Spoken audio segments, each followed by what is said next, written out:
Assalamu alaikum rahmatullahi wa barakatuh. Second video in my sequence of tips for saving water in kitchen. We already talked last time about how to clean oils, and I forgot to mention in that video that, by the way, these techniques of using citrus peel, citrus fruit were used by people. I've heard from people that their grandmothers and so on and so forth would use these techniques to cut down on the oil. They would use sand, they would use various things like that. You could use composted soil to clean up the oil in big pans. Like if you used a lot of oil in a baking pan and baking sheet, you could actually use all those techniques to soak up the oil, and so you won't have to use soap to. Okay, in this video I will talk about a bunch of things. The first thing is the amount of water we use in a tap. Like, we really want to get away from that model where like the tap is just gushing and people are just casually just scrubbing something off. So first thing, you want to do things to cut down the amount of water you need. First thing is that you wash the things fresh, right? So this is a teacup or whatever. Now teacups and plates of fruit should be washed away from things from the oil, so you don't mix everything. This teacup is fresh, so you won't need that much water actually to clean it, number one.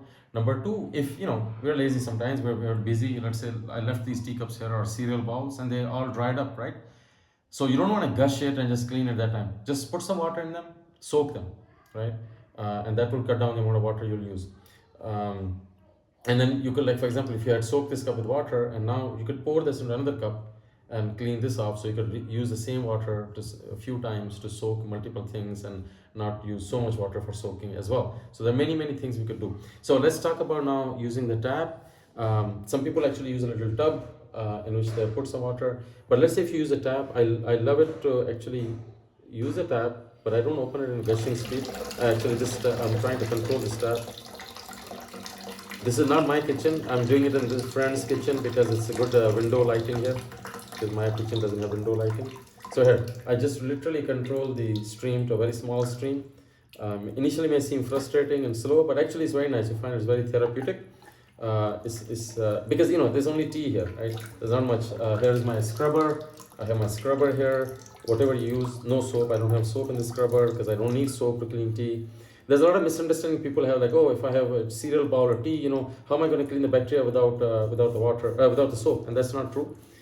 This scrubbing and all that removes bacteria and so on and so forth. And then you air dry. Cleaning with water and air drying are all you need. You don't need soap to soak or remove bacteria. We're not talking about, these things have not been soiled by something toxic or dangerous or, excreta of various animals. We're not talking about that. We're talking about kitchen usage. So right here, this cup is done. It's gleaming. It's shiny. Just see if any pieces were left. Scrub it off. But look at the flow of water I'm doing here. So you have the flow of water. If something was dry, you soak it. Let's say this thing was soaking, and now I'm ready to wash it. So I pour into something else, soak something else with it while I wash this thing off. Hands are amazing at cleaning things, even better than scrubber sometimes, because hands have an amazing ability to navigate surfaces and things and clean off things. But I'm not saying don't use scrubber. Use a scrubber all you want, whatever you like. But I'm not using any soap because I don't need soap here. There's nothing oily here and things like that.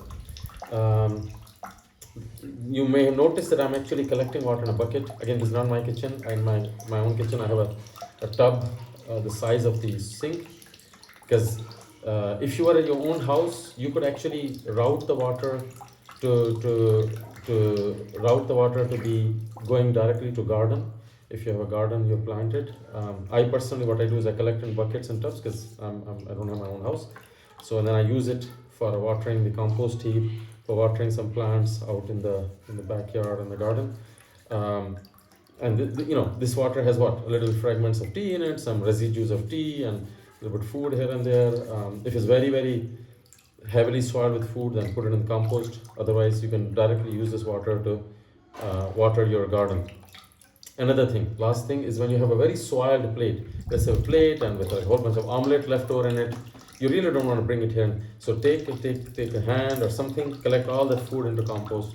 Wipe off as much as you can from the cups and plates before you attack it with water and hand and scrub.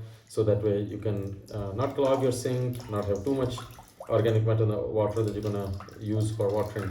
So that sums up this video, or that finishes this video. We talked about the flow of water, very little water. We talked about soaking if you need to. We talked about collecting the water, and yeah, and that's pretty much it.